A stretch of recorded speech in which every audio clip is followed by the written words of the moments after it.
দেশ যখন উন্নত হয় তখন আস্তে আস্তে তাদের খাওয়ার দাবার সব কিছু চেঞ্জ হয়ে যায়।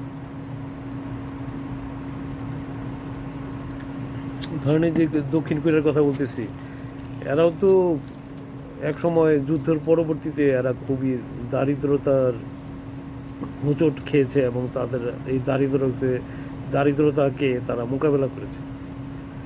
তারপর পর্যায়ক্রমে যখন ওদের অর্থনৈতিক অবস্থা খুব ভালো হয়েছে, তখন দেখা গেল যে তারা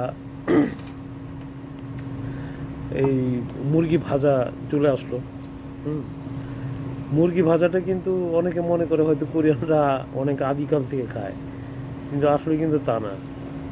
এই চিকেন ফ্রাইটা মূলত 80 দশকের পরে, যে 80 সনের পরে এটা কোরিয়াতে প্রচলন শুরু হয়েছে এবং মোটামুটি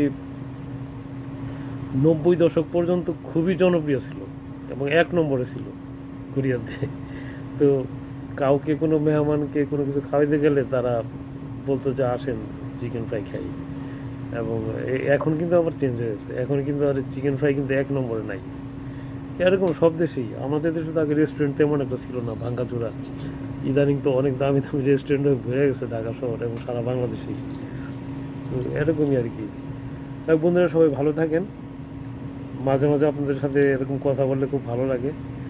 যারা আমাকে লাইক দিয়ে অনেক উৎসাহিত করতেছেন, সবাইকে অসংখ্য ধন্যবাদ। সবাই ভালো থাকবেন।